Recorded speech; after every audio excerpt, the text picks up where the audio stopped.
미국에서 가장 영향력 있는 심리학자, 심리학 공부해 보신 분들은 다 한 번씩 들어보셨을 텐데요. 에런 백 박사님이라고 계십니다. 작년에 돌아가셨어요. 작년 11월에. 전 세계 정신의학계에 지대한 영향을 끼쳤는데요.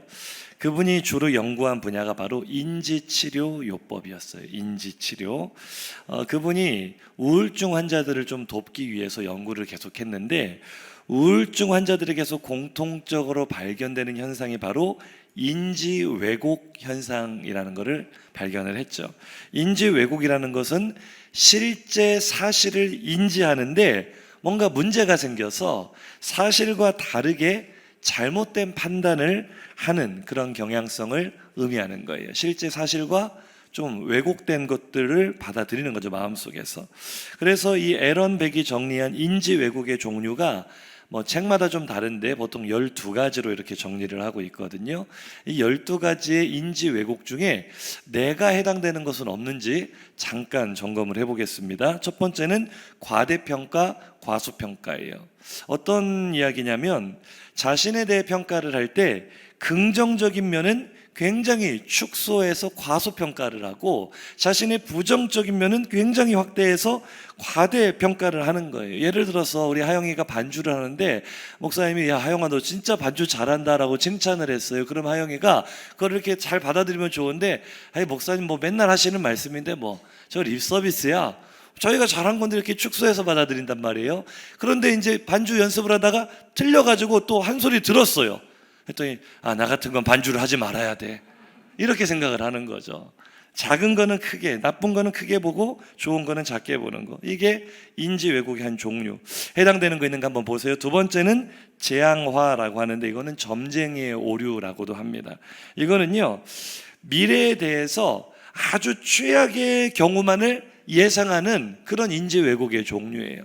미래에 대해서 긍정적인 측면은 다 배제를 하고, 일어나기 아주 희박한, 일어날 일이 없는 최악의 경우를 진짜인 것처럼 받아들이는 거. 예를 들어 이런 거예요. 오늘 우리 셀 모임인데 셀 모임을 하면 나눔을 해야 되는데 나는 말하는 게 너무 두려워. 나는 다른 사람에게 말하는 게 너무 힘들어. 내가 만약에 말을 하기 시작하면 우리 셀 가족들이 다 나를 비웃어 버릴 거야.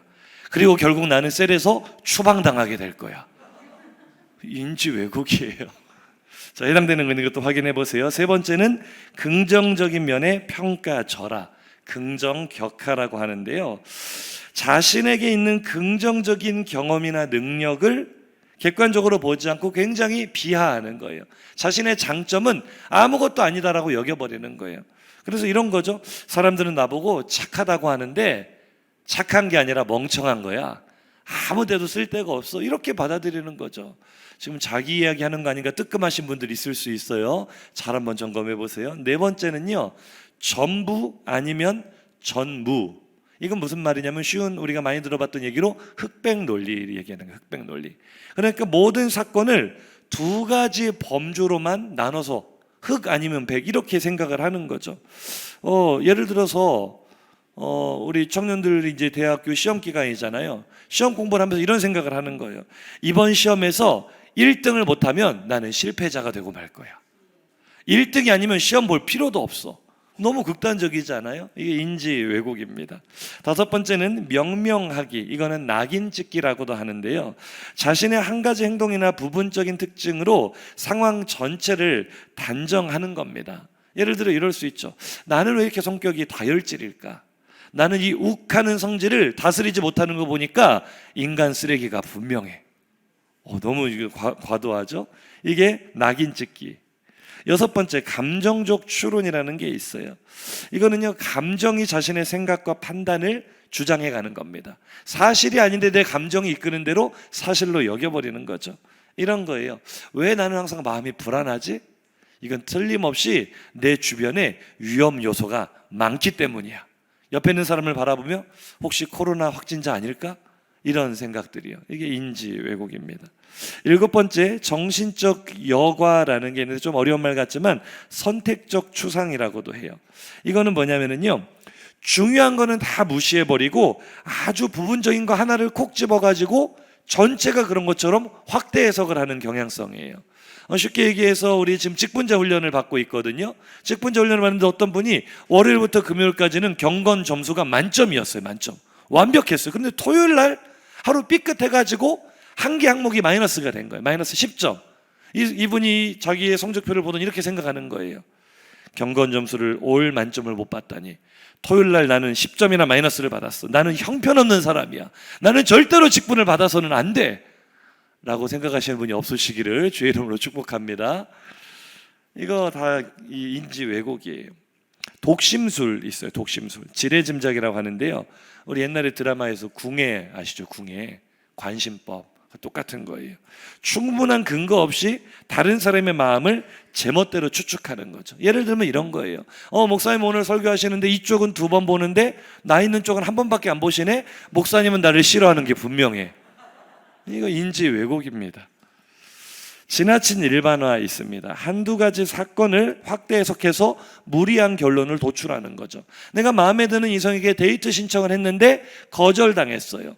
거절당할 수 있죠. 그런데 이분이 이렇게 생각하는 거예요. 나는 항상 이래. 나는 아무도 나를 좋아해 주지 않아. 나는 평생 연애는 꿈도 못 꿀 거야. 이거 인지 왜곡입니다. 자기 탓, 개인화라는 인지 왜곡도 있는데요.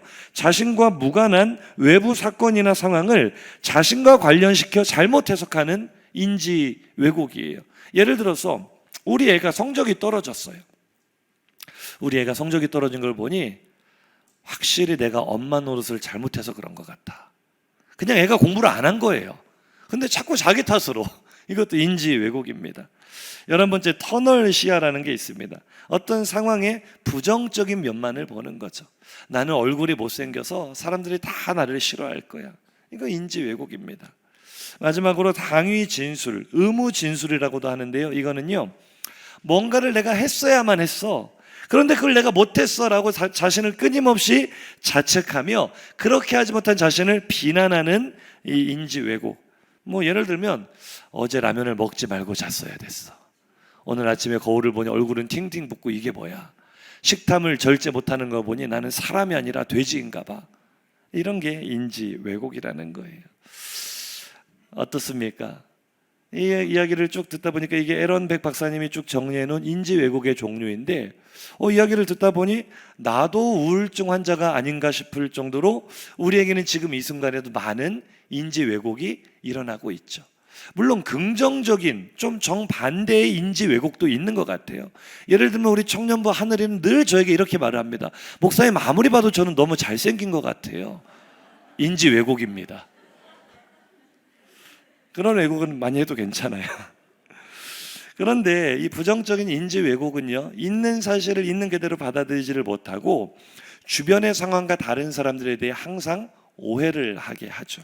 그리고 자신을 움츠러들게 만듭니다. 이거는 반드시 교정하고 치료해야 될 부분이에요. 옆에 계신 분을 우리 한번 축복해 볼까요? 절대 그렇지 않습니다. 당신은 존귀한 하나님의 자녀입니다.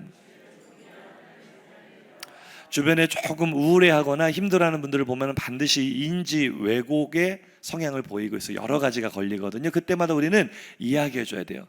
당신은, 한 번 더 인사하시죠. 당신은 당신이 생각하는 것보다 훨씬 더 괜찮은 사람입니다. 훨씬 더 아름다운 사람입니다.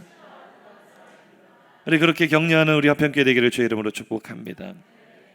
문제는요, 이러한 인지 왜곡이 우리의 일상생활에서뿐만 아니라 신앙생활의 영역에서도 발생을 한다는 거예요.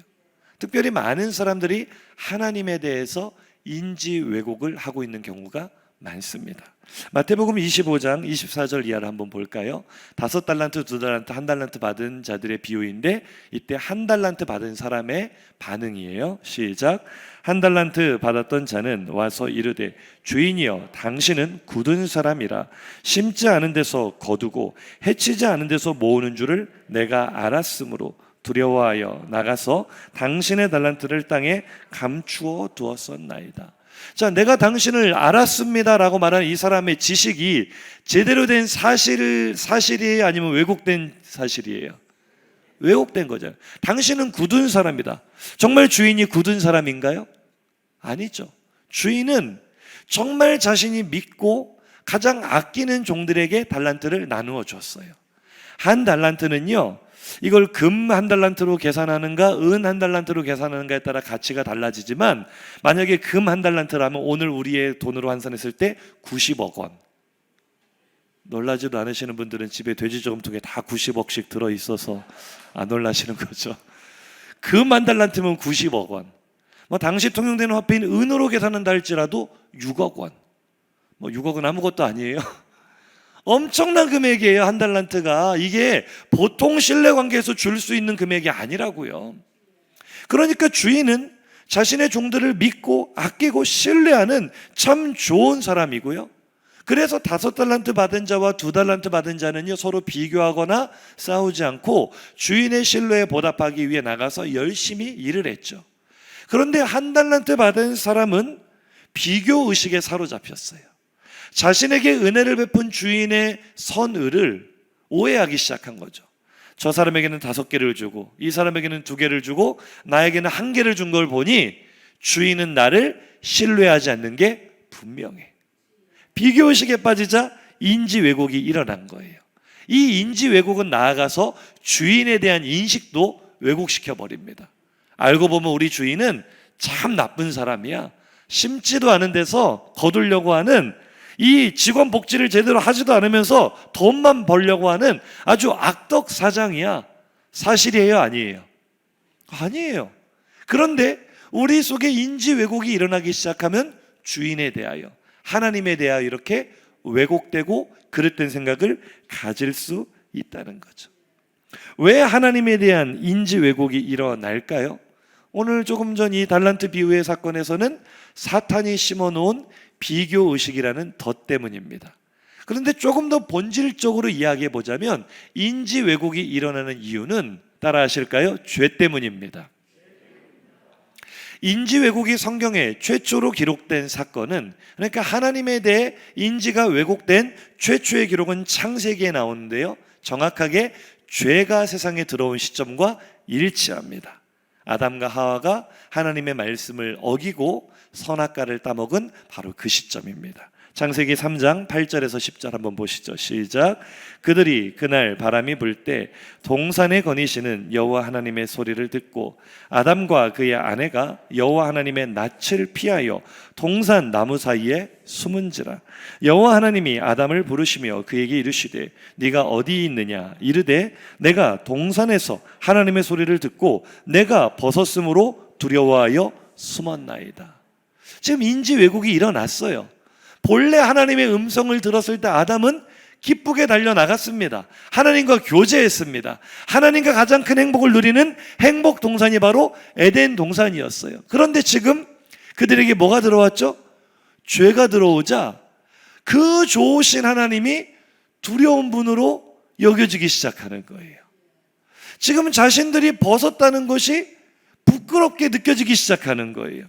이게 인지 왜곡이에요. 왜냐면은요, 죄가 들어오기 전에 사람에게는 부끄러움이라는 게 없었어요. 창세기 2장 25절입니다. 죄를 짓기 직전의 상황. 시작. 아담과 그의 아내 2사람이 벌거벗었으나 부끄러워하지 아니하니라. 아멘. 죄가 없기 때문에 벌거벗은 것이 전혀 부끄러움이 되지 않는 온전한 상태였죠. 그런데 죄가 들어오자 그들 스스로 부끄러움을 느끼게 했고 본능적으로 하나님에 대한 두려움을 느껴 스스로를 숨게 만들었어요.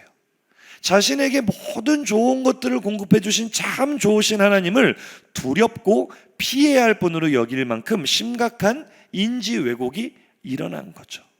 한번 인사하시죠. 죄가 있으면 숨고 싶어집니다. 제가 자꾸 목수영 전사님 이야기를 해가지고 좀 구박을 많이 받거든요.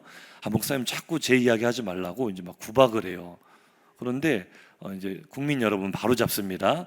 자신은 절대 연애를 하러 교회를 온 적이 없다. 제가 실수를 했어요.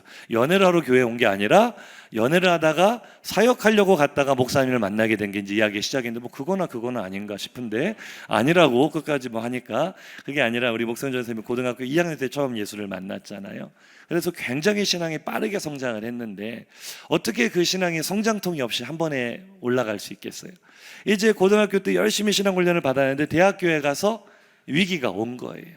대학교에 가서 뭐 그렇다고 큰 잘못하고 죄 짓고 다닌 건 아닌데 뭔가 마음속에 조금 이 순수하게 예수를 믿었을 때보다는 불순물이 좀 들어왔던 것 같아요. 그래서 제가 한 가지 에피소드를 말씀해 드리는데, 제가 그때 신방차, 이 목성훈 전사님 다니는 학교에 다른 친구들 신방하려고 신방을 간 적이 있어요. 대학교에 신방 다 가고 운전하면서 쭉 내려오는데 저기에서 목성훈 전사님이 보이는 거예요. 그때는 이제 학생이었죠. 소영이다 했는데 차를 타고 지나갔는데 사라져 버렸어요. 증발해 버렸어. 살짝 숨은 거예요, 기둥 뒤로. 나중에 왜 숨었냐 물어보니까 왠지 무서웠대, 목사님이. 평소 같으면 안 그러니 목사님하고 막 달려나오고 목사님 학교 오면 반가워서도 달려나오고 할 텐데, 제가 이번 주에 이 임직자들 이 직분자 이거 준비하다가 남목에 갔다가 저녁에 들어오는데 버스 정류장 앞에서 한 소리를 만났어요. 한 소리가 저를 보더니 물론 놀라기는 했어. 목사님이 행색이 꼭 동네 아저씨같이 생긴 행색으로 나타나가지고 놀라기는 했지만 숨지는 않았어요. 왜요? 부끄러운 게 없거든. 죄가 없거든. 떳떳하거든. 한 번 더 인사하시죠. 죄가 있으면 숨게 됩니다. 저는 또 이 말을 했기 때문에 또 설교 끝나고 또 구박을 당할 수 있겠지만 죄가 있으면 숨는 거예요. 아담과 하와가 죄 때문에 인지 왜곡이 생긴 거. 하나님은 참 좋으신 분이거든요. 가까이 할수록 너무나 좋으신 분인데 가까이 해서는 안 되는 분이라는 인지 왜곡이 일어난 거죠. 뭐 때문에? 죄 때문에. 나는 어떻습니까? 나에게는 하나님에 대한 인지 왜곡이 없나요? 오늘 본문은 십계명의 서론이죠. 십계명이라고 하면 어떤 느낌이 드십니까? 십계명이라는 단어가 나오는 순간 우리 성도들의 얼굴이 힘들어졌어요. 왜요? 일단 외우기가 힘들죠. 테스트 한번 해볼까요? 제1은 뭐라고 나오긴 하는데 제6은 봐봐요, 안 나오잖아요. 외우기가 힘들어. 지키기는 더 힘들어요. 반드시 지켜야 하는 계명이지만 다 지키기에는 너무나 무거운 법이라는 거죠. 너무나 무거운 짐이죠. 사탄이 바로 이 점을 파고드는 거예요. 바로 이 점을 파고들어 우리 마음속에 인지 왜곡을 불러일으킵니다. 자, 봐봐. 하나님은 아주 무섭고 잔인한 분이야. 다 지킬 수도 없는 무거운 법들을 만들어 놓고 이거 못 지키면 너 구원 못 받는다, 너 천국에 못 간다, 너 지옥에 간다 협박하는 폭군이야. 하나님에 대해서 부정적인 인식을 막 심어주며 우리에게 인지 왜곡을 일으켜요. 그래서요, 우리는 십계명을 생각할 때마다 마음이 굳어지죠. 마음이 경직돼요. 하나님은 가까이 하기는 너무나 먼 당신이죠. 율법과 계명을 제대로 지키지 못하는 내 모습이 너무나 한심하게 느껴져요. 그래서 어떤 현상이 일어납니까?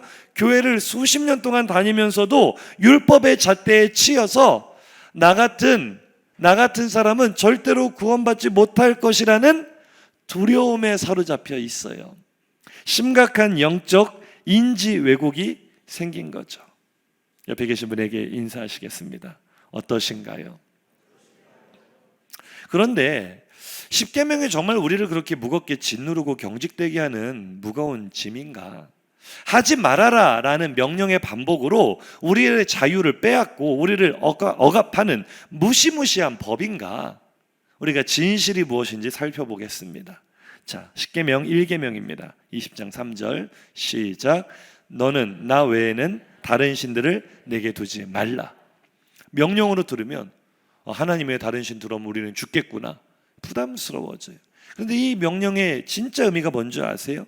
이 인생의 모든 불행은요, 우리의 마음속에 하나님이 아닌 다른 신이 들어올 때 시작이 됩니다. 욕망이라는 이름의 다른 신이 우리 안에 들어오는 순간 잠깐은 그것이 나를 즐겁게 해주는 것 같아요. 그러나 그 하나님이 아닌 다른 신, 욕망이라는 이름의 신은 반드시 우리를 배반합니다. 우리를 파멸로 이끌어 갑니다.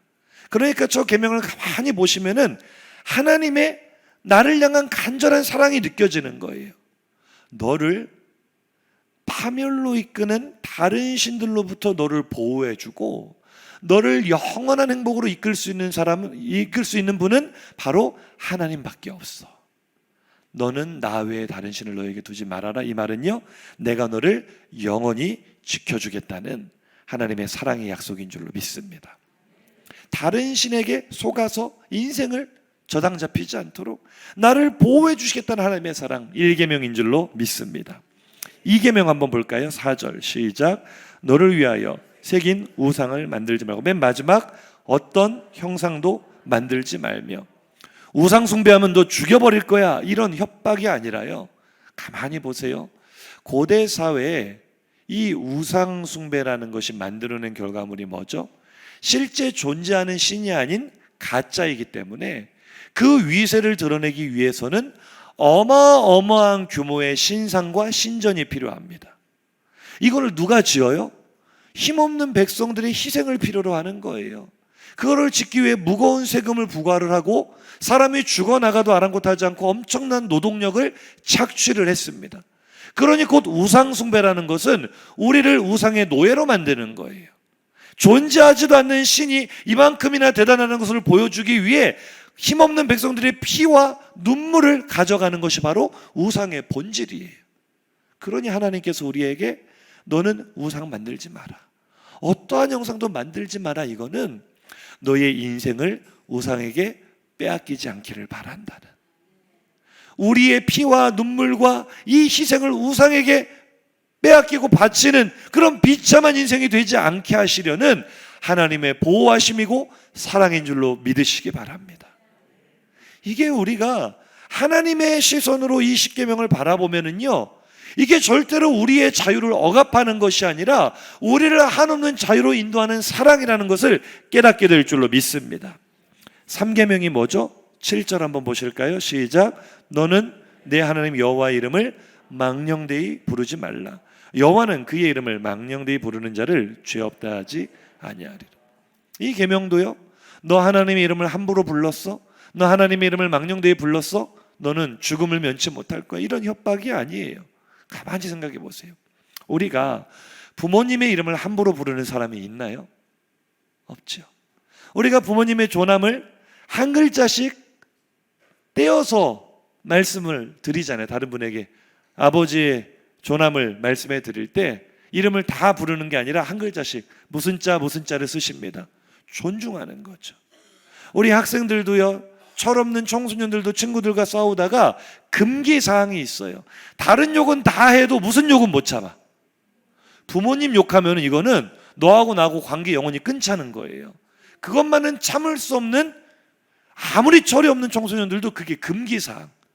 그러니까 너는 여호와의 이름을 망령되이 부르지 마, 욕되게 부르지 마, 이 말은요, 나는 너의 아버지다, 너는 내 아들이다, 관계성을 보여주는 계명인 줄로 믿습니다. 이게 엄청난 사랑이에요. 나는 너에게 아버지가 되고 너는 내 아들이 될 거야, 너는 내 딸이 될 거야. 그래서 나는 아버지처럼 너에게 필요한 모든 것을 공급해 주겠다. 하나님의 사랑의 계명이 바로 3계명인 줄로 믿습니다. 4계명은 어떤가요? 20장 8절에서 10절 시작. 안식일을 기억하여 거룩하게 지키라. 여세 동안은 힘써 내 모든 일을 행할 것이나 일곱째 날은 내 하나님 여호와의 안식일인즉 너나 내 아들이나 내 딸이나 내 남종이나 내 여종이나 내 가축이나 내 문 안에 머무는 객이라도 아무 일도 하지 말라. 민수기의 안식일에 나무하다가 적발돼서 죽은 사람 이야기가 나오잖아요. 우리 이거 무시무시한 법으로 알아들어요. 아, 안식일 날 거룩하게 안 지키면 사형을 당하는구나. 안식일 무서운 법이네. 우리 정말 하나님 앞에 조금만 잘못하면 죽겠네, 이렇게 받아들이면 이게 우리의 자유를 속박하는 것처럼 느끼죠. 그런데 가만히 한번 시대적으로 보세요. 당시 종들에게 쉴 자유가 있었을까요, 없었을까요? 짐승보다도 더 아래로 취급당하던 것이 당시의 종들이었어요. 죽어나가도, 힘들어 죽어나가도 일하다 죽는 게 종이에요. 쉼의 자유가 없어요. 그런데 하나님이 주시는 안식의 범위는요, 남종이나 여종이나 내 문 안에 머무는 객, 나그네이라 할지라도 그 누구에게도 일하지 않고 쉴 자유를 주라는 거예요. 오늘날 우리들이 살아가는 현대 사회를 보세요. 때때로 우리가 돈의 노예 같다는 생각하지 않으십니까? 우리 쉴 자유를 빼앗기고 살지 않나요? 제가 아까 우리 청년부 한솔이 만난 이야기를 잠깐 했는데, 한솔이하고 이제 제가 태워다 주면서 이런저런 얘기를 하면서, 한솔아 직장생활 하는 거 너무 힘들지 않니? 물어봤더니, 목사님 항상 가슴에 사직서를 품고 살아요. 모든 직장인들의 마음 아니에요? 너무 쉬고 싶어요. 근데 또 쉬고 백수가 되면 또 일해야 돼. 직장 찾아야 돼. 이게 우리 인생의 고통이에요. 쉬고 싶어도 끊임없이 우리는 경쟁해야 되고 끝없이 달려나가야 되고, 쉴 자유조차 잃어버린 우리에게 하나님은 안식을 주기를 원하시는 거예요. 제가 특별히 고등학생들을 지도하면서 얼마나 안타까운 아이들을 많이 봤는지 몰라요. 주일조차도 쉬지를 못해. 남들에게 뒤처지면 안 되니까, 경쟁에서 밀리면 안 되니까 아무리 중직자 자녀여도 소용없어요. 교회 예배 안 나요. 고3은 그냥 휴업이에요. 휴업. 고3 때는 교회 안 나가는 게 당연한 거예요. 그렇게 해서 또 원하는 대학에 가는 것도 아니야. 얼마나 안타까운지 몰라요. 오늘 그런 우리를 쉬게 하시려고 안식일을 기억하라는 계명을 주신 것은 하나님의 사랑인 줄로 믿습니다. 우리가 하나님을 정말 많이 오해합니다. 하나님을 무시무시한 분으로, 하나님은 나를 그저 억압하고 억누르고 똑바로 안 해? 너 그러면은 지옥 갈 거야 라고 협박하는 분으로 우리가 오해할 때가 얼마나 많아요. 그런데 우리가 지금 1계명부터 4계명까지 봤는데요, 하나님과 사람 사이에 지켜야 될 법이라는 1계명부터 4계명을 봐도 한 계명 한 계명이 전부 다 하나님의 사랑 아닙니까? 하나님의 따뜻한 마음 아닙니까? 우리가 그 마음을 왜곡하지 않고 바르게 깨달을 수 있기를 주의 이름으로 축복합니다. 우리 함께 고백할까요? 신실한 나의 주 하나님, 이제야 주 마음 깨닫네. 이전에 도저히 할 수 없던 고백, 하나님이 나를 사랑하시는 거 내가 미처 몰랐어요. 완전한 나의 주 하나님, 비로소 주 마음 나 보내. 나 비록 온전히 알 수는 없어도 믿네. 함께 하시고, 함께 우리 하나님의 사랑을 깨달은 대로 한 번만 더 같이 고백하실까요? 신실한 나의 주 하나, 나를 언제나 사랑하시고 보호하시고 행복으로 인도하시는 하나님의 마음을 우리가 왜곡하지 말고 있는 그대로 깨달을 수 있기를 원합니다. 알고 보니 사랑하심이었네. 아멘, 아멘. 완전한 나의 주 하나님, 비로소 주님의 마음을 내가 봅니다. 나를 얼마나 사랑하시는지 온전히 알 수는 없어도 믿네. 함께 하심이네. 할렐루야. 하나님의 마음, 그 진실에 볼 수 있기를 주의 이름으로 축복합니다. 십계명을 통해 절절히 흐르는 하나님의 사랑이 오늘 우리의 심령에 다가올 수 있기를 주의 이름으로 축복합니다. 우리가 이제야 진실을 깨닫잖아요. 십계명은 절대로 우리를 억압하거나 짓누르거나 자유를 빼앗는 무거운 법이 아니라 도리어 나를 보호하시고 참된 행복으로 인도하시는 하나님의 사랑의 손길이었죠. 5계명부터 10계명까지도 마찬가지입니다. 생각해 보세요. 부모님을 공경하지 않고 무시하고 살인하고 간음하고 도둑질하고 거짓 증거하고 이웃의 소유를 탐내는 삶이 행복할까요? 불행할까요? 그 대기업에 다니는 남편이라고 할 수도 없는데 속여서 보험금을 타내려고 계곡으로 끌고 가서 물에 빠져 죽게 한 사건이 있었죠. 어젠가요 그젠가 그 선고 검찰이 무기징역을 구형을 했거든요. 근데 펑펑 울면서 그 가해자들이 그런 얘기를 해요. 하루하루가 지옥 같다. 억울하다고 말하면서도 그들이 하는 말이 참 의미심장하게 다가오더라고요. 하루하루가 지옥 같다. 아니, 행복하려고 그거 한 거 아니에요. 행복하려고 돈 벌어서 행복하려고 그런 나쁜 짓을 한 거 아니에요. 그런데 그게 나를 행복하게 해줄 것 같지만 하나님께서 그것을 왜 금지하시겠어요? 그것은 도리어 나의 행복을 빼앗아가고 내 인생을 완전히 파멸로 멸망으로 이끌어가는 덫이에요, 덫. 그래서 하나님이 살인하지 마라, 간음하지 마라, 도적질하지 말아라, 거짓 증거하지 말고 이웃의 소유 탐내지 말아라 하시는 이유는 나는 내가 너의 마음속에 준 하나님의 나라를 빼앗기지 않기를 원한다. 하나님이 주신 행복을 빼앗기지 않고 그 행복을 누리며 살기를 원한다. 그 사랑의 메시지인 줄로 믿으시면 아멘 하시기 바랍니다.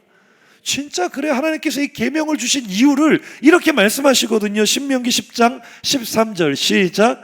내가 오늘 내 행복을 위하여 내게 명하는 여호와의 명령과 규례를 지킬 것이 아니냐. 할렐루야. 계명을 주신 이유가 뭐라고요? 행복하라고. 옆에 계신 분에게 인사하시죠. 행복하라고 계명을 주십니다. 당신의 행복을 위해 계명을 주십니다. 그러니까 우리가 지금까지 얼마나 이 인지에 왜곡이 많이 생긴 거예요. 무거운 법이 아니라니까요. 나를 억누르는, 자유를 빼앗는 법이 아니라 도리어 나를 가장 행복한 삶으로 인도하는 행복 매뉴얼이 바로 율법이고 계명인 줄로 믿습니다. 혹 나는 율법을 다 지키지 못하는데, 나는 율법대로 살지 못하는데 그래서 구원받지 못하는 거 아닐까라고 염려하실 필요도 전혀 없습니다. 성경은 분명히 말합니다. 율법은 우리를 진짜 행복으로 이끌어가는 길잡이 역할일 뿐이라고요. 갈라디아서 3장 24절입니다. 시작. 이같이 율법이 우리를 그리스도께로 인도하는 초등교사가 되어 우리로 하여금 믿음으로 말미암아 의롭다함을 얻게 하려 함이라. 아멘. 율법의 역할은요, 우리의 죄를 깨닫는 거예요. 내가 얼마나 죄인인지, 내가 어떠한 노력으로도 의롭게 될 수 없는 한계가 분명한 죄인이란 것을 깨닫게 해요. 근데 그것으로 정죄하고 끝나는 것이 아니라 그것을 깨닫게 하면서 자연스럽게 그럼 내가 어떻게 하면 의로워질 수 있습니까? 그것은 오직 예수 그리스도를 믿음으로만 가능하다. 이걸 가르쳐 주는 게 율법의 역할이에요. 그래서 율법은 성경에 말하기를 우리의 초등학교 선생님이다. 초등교사가 되어 우리를 참된 진리와 행복의 이름인 예수께로 인도하는 것이 율법이다. 할렐루야. 그래서 오늘 본문은요, 십계명을 구원받기 위한 조건으로 제시하는 게 아니에요. 이것도 우리의 대표적인 인지 왜곡 아닙니까? 십계명 지켜야 구원받을 수 있어. 그런데 오늘 본문을 가만히 보면은요, 이거 지켜야 구원받을 수 있다는 조건으로 주신 게 아니라 이미 구원하셔 놓고 구원받은 백성들에게 선물로 주신 게 십계명이란 말이에요. 진짜인지 아닌지 본문 한번 보세요. 출애굽기 20장 1절 2절 시작. 하나님이 이 모든 말씀으로 말씀하여 이르시되 나는 너를 애굽 땅 종되었던 집에서 인도하여 낸 내 하나님 여호와니라. 할렐루야. 그리고 나서 십계명을 주시잖아요. 그러니까 순서가 어떻게 돼요? 너 이 계명 다 지키면 내가 잘 지키는가 봐서 잘 지키면 너 구원해 줄게가 아니라 나는 너를 이미 구원한, 애굽에서 너를 구원한 너의 하나님이야. 너는 구원받은 나의 백성이야. 네가 구원받았다는 증거로 나는 이 계명을 너에게 준다. 구원받은 회복된 신분을 누리며 살아라. 하나님의 자녀가 된 자녀의 권세를 누리며 살아라. 그것이 바로 십계명인 줄로 믿으시기 바랍니다. 따라 하실까요? 계명은 자녀의 권세를 누리고 살라는 행복 매뉴얼입니다. 믿으십니까? 우리가 오늘 계명에 대한 우리의 인지 왜곡을 살펴봤어요. 이 계명을 주시는 하나님에 대해 우리가 얼마나 많은 오해를 가지고 있었는지를 살펴봤어요. 이제 우리의 삶을 한번 들여다볼까요? 우리는 이런 하나님의 마음을 얼마나 오해할 때가 많았습니까? 꼭 계명이 아니더라도 얼마나 심각한 인지 왜곡이 우리 안에 있어 왔냐고요. 하나님의 말씀을 지키기 어려운 무거운 것으로 오해하고 나의 자유를 억압하는 것으로 오해해서 나를 정말 행복으로 인도하는 행복 매뉴얼을 멀리하고 피하고 살아오진 않았습니까? 아니, 실제 우리 삶도 그렇지 않아요? 하나님께서 내가 원하는 것을 주지 않으실 때마다 하나님의 사랑을 의심하신 적은 없습니까? 없으신가 보네요. 저만 의심하는 것 같아요. 또 잘 한번 들어보세요. 설교는 듣고 계십니까? 내가 하나님께 부와 명예와 성공을 구한다는 거죠. 기도를 통해 하나님, 저 이것도 필요해요, 저것도 필요해요 구했는데 정작 하나님께서 내게 주신 것은 고난이라면, 하나님이 나를 정말 사랑하셔서 고난을 주시는구나, 아멘 할렐루야 하실 분 손 들어보세요. 아무도 없잖아요. 한번 인사하시죠. 우리는 다 인지 왜곡이 있습니다. 아니, 우리가 하나님의 사랑을 의심하잖아요. 하나님이 다 세상을 이처럼 사랑하사 우리가 말씀 읽을 때는 그래 하나님이 사랑하시지, 이 집사님도 사랑하시고 석시사님도 사랑하시고 다 사랑하시지, 그런데 나는 아닌 것 같아. 우리가 이럴 때가 많잖아요. 저만 그래요? 아니, 저는 하 사장님한테 좀 쌓인 게 많아요. 아니, 사장님 좀 다른 협력업체들은 다 잘 되게 해주시는데 우리는 좀 안 되는 것 같고 막 이럴 때 제가 막 화가 나가지고, 하나님 우리 교회 사랑하시는 거 맞으세요? 이 조직 관리 제대로 안 되는 거 아닙니까? 제가요 그런 인지 왜곡에, 왜 또 저를 그렇게 이상한 눈으로 쳐다보세요? 막 다른 분들은 안 그러신 것처럼. 우리 그럴 때 있잖아요. 하나님의 사랑을 의심하고 왜 내가 구하지도 않은 이런 고난을 나에게 주시냐고 원망하며 하나님께 등을 돌릴 때가 얼마나 많습니까? 그것은요, 우리가 지극히 세상적인 관점으로, 세상에 속한 시선으로 하나님이 하시는 일을 바라보면 사탄이 그 틈을 파고들어서 인지 왜곡을 심어줘요. 자, 봐봐, 너 기도해도 아무 응답이 없잖아. 기도해도 네 일이 풀리는 게 있어? 계속해서 고난만 오잖아. 하나님 너 사랑 안 하셔. 하나님 너에게 관심도 없어. 사실이에요, 왜곡이에요? 왜곡이에요. 인사하실까요? 우리의 눈을 믿지 맙시다.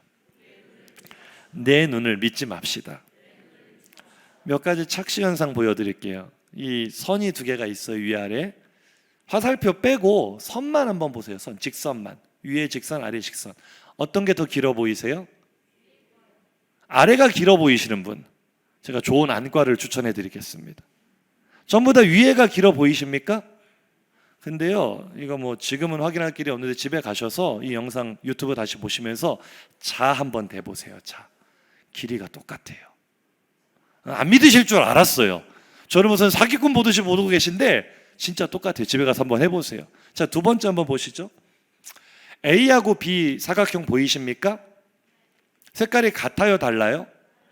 A는 무슨 색? 회색, 검은색. B는 흰색, 좀 더 밝은 색으로 보이십니까? 믿지 않으시겠지만 똑같은 색입니다. 안 믿으실 줄 알았어요. 제가 포토샵으로 B 주변에 흰색을 이렇게 그어봤어요. 같아졌습니까? 전에 사진하고 비교 한번 해주세요. 이게 이렇게. 이것도 조작이라고 생각하시는 분들, 의심 많으신 분들, 좋습니다. 마지막 사진 보여드리죠. 이건 내셔널 지오그래픽에서요, 브레인 테스트 때 나온 사진인데요. 위에 있는 사각형과 아래에 있는 사각형 색깔이 같아 보이세요? 틀려 보이세요? 같아 보이시는 분 계세요? 우리 온유는 남다른 시각을 가지고 있는 것 같아요. 정말 대단한 시각인데, 대부분 지금 다르게 보이시죠? 색깔이. 위에 있는 네모는 검은색, 아래에 있는 네모는 흰색. 그렇게 보이세요? 우리 직접 확인해 보겠습니다. 손가락을 하나 펴셔가지고요, 저 네모 두 개 만나는 경계선을 딱 가려보세요. 그리고 손가락 위아래를 한번 확인해 보세요. 전부 다 이러고 계시니까 좀 무섭긴 하네요. 확인해 보신 분 계세요? 뭐가 뭔지 모르겠다, 눈이 침침하다 하시는 분들은 집에 가셔서 유튜브로 보시면 내 눈이 얼마나 부정확한지, 우리는 눈에 보이는 대로 다 믿잖아요. 내 눈에 보이는 대로 판단하잖아요. 엄청난 인지 왜곡이 일어날 수 있다는 거예요. 사랑하는 성도님들, 누가 뭐래도 하나님은 당신을 사랑하십니다. 하나님이 얼마나 사랑하시는지 그 끝없는 사랑으로 지금 나를 보듬고 계시는 줄로 믿습니다. 우리 인지 왜곡을 내려놓고 우리 진실의 눈을 떠서 선하신 하나님 오해하지 않고 바라볼 수 있기를, 오늘 하나님의 그 따뜻한 사랑이 우리 심령에 흘러 들어올 수 있기를 주의 이름으로 축복합니다.